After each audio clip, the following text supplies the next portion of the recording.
Have you ever felt that sudden, sharp jolt of adrenaline just by seeing a specific person walk into a room?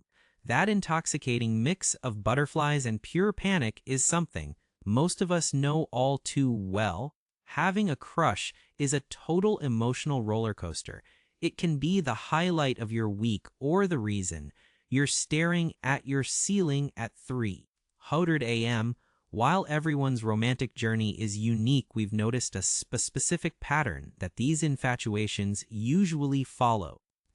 Here at Looks Fine Inside, we've mapped out the 6 distinct phases of a crush to help you figure out exactly where your heart is currently standing. The whole thing kicks off with the spark of recognition. This is that initial wait. Who is that moment where someone suddenly stands out from the crowd? Sometimes it hits you like a lightning bolt the second you meet.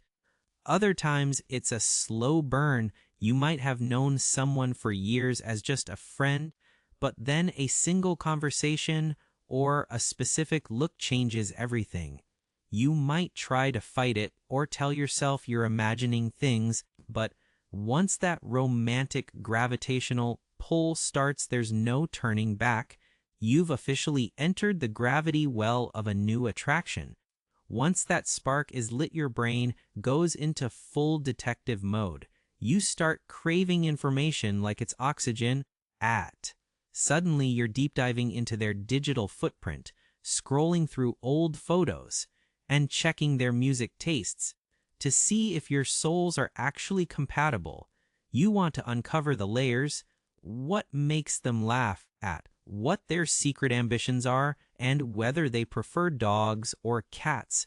For the bold, this means actually talking to them, but for the rest of us, social media acts as the ultimate wingman, letting us learn their life story from the safety of our bedrooms. We dive into these details at Looks Fine Inside because understanding the why behind our curiosity makes the experience feel less chaotic. If the curiosity phase goes well, you hit the peak of the mountain. Total infatuation. This is the technicolor phase of life. The world feels louder, brighter, and more alive because you're viewing everything through the lens of this new person. A simple hello from them can keep you high for 12 hours, and a notification on your phone with their name on it feels like winning the lottery. You're essentially floating through your day, fueled by the what-ifs and the perfection you see in them. At this point, they can do no wrong. They are the lead character in the movie of your life, and you're just hoping for a sequel. Eventually, the secret becomes too big for one person to carry, and you move into the disclosure phase. This is when you finally crack and tell your inner circle. Sometimes your friends already knew because you've been acting like a klutz around your crush, but saying it out loud makes it real. You start deconstructing every text message in the group chat, asking for advice on what to wear or how to interpret a double tap on your story. Your friends become your sounding board and your reality check. They help you navigate the fog of your own feelings, which usually leads you toward one of two very different destinations. For the lucky ones, the fog clears to reveal something much deeper. Genuine love. This is the transition from liking the idea of someone to loving the reality of someone. The pedestal disappears. You start seeing their messy parts, their bad moods, and their flaws. And the amazing thing is, you don't care, you choose them anyway.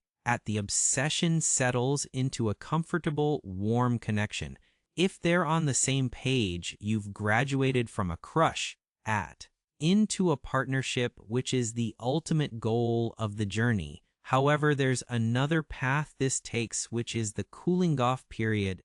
Sometimes the more you learn, the less you like. Maybe the chemistry fizzles out, or you realize your values don't align. Once the initial excitement wears off, or perhaps more painfully, you realize the feeling isn't mutual, and you have to protect your own heart. Snapping out of a crush can be a grieving process, and it's okay to feel a bit bruised by it. But eventually you realize that moving on was the healthiest choice because you deserve someone who fits into your life perfectly. We believe at Looks Fine Inside that every failed crush is just a lesson preparing you for the right one. Which of these milestones are you hitting right now? Are you in the middle of the social media dip dive, or are you currently floating on cloud nine? Tell us your stories in the comments. We'd love to hear about the person taking up space in your head. If this breakdown helped you make sense of your feelings, feel free to pass it along to a friend who's overanalyzing. Would you like me to dive deeper into the psychology of why we choose the crushes we do?